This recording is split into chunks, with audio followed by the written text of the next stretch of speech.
ফ্যাসিবাদ বিরোধী জুলাই আন্দোলন কোনো ব্যক্তি বা একক দলের কৃতিত্ব নয় বলে মন্তব্য করেছেন মন্ত্রী ও বিএনপি নেতারা। তারা বলেছেন, কেউ এই চেষ্টা করলে জনগণ থেকে বিচ্ছিন্ন হয়ে যাবে। অনুষ্ঠানে তথ্যমন্ত্রী জহিরুদ্দিন স্বপন বলেন, দেশের স্বার্থে প্রয়োজনে সরকার আঙুল বাঁকা করতে পিছু পা হবে না।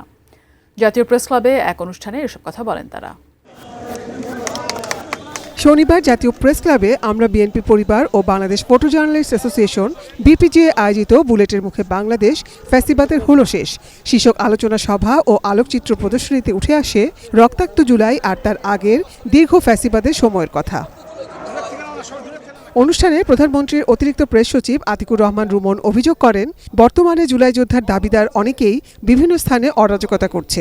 তাহলে বর্তমানে যারা এই যে জুলাই যোদ্ধা দাবিদার, তারা বিভিন্ন জায়গায় অরাজকতা করছে, এটা করা উচিত না। আপনারা কিন্তু একদিন এই দেশের মানুষের দ্বারাই প্রত্যাখ্যিত হবেন। অনুষ্ঠানে মুক্তিযুদ্ধ বিষয়ক মন্ত্রী আহমেদ আজম খান বলেন, সরকারের প্রতিটি দায়িত্বশীল ব্যক্তি ফ্যাসিবাদের ক্ষত মেরামতে কাজ করছে। গণতন্ত্র ও সমৃদ্ধির ভিত্তিতে দেশ গড়ে তুলতে বিএনপি প্রতিজ্ঞাবদ্ধ।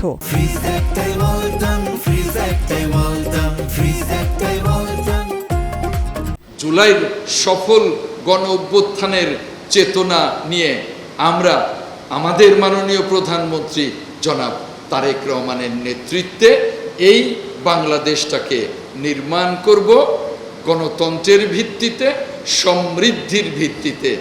অনুষ্ঠানের প্রধান অতিথি তথ্য ও সম্প্রচার মন্ত্রী জহিরুদ্দিন স্বপন অভিযোগ করেন, আন্দোলন সংগ্রাম কোনো রাজনৈতিক দলের কর্মসূচি বা কৌশল হতে পারে, কিন্তু বিএনপির লক্ষ্য দেশ গঠনে ভূমিকা রাখা।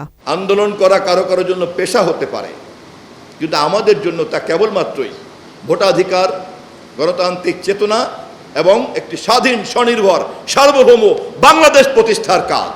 আমরা তাদের সঙ্গে গঠনমূলকভাবে সমাধানের চেষ্টা করব, কিন্তু আঙুল যদি বাঁকা করতে হয় রাষ্ট্রের প্রয়োজনে, দেশের প্রয়োজনে, জাতির প্রয়োজনে, জনগণের প্রয়োজনে, সরকারকে তো অবশ্যই তা করতে হবে।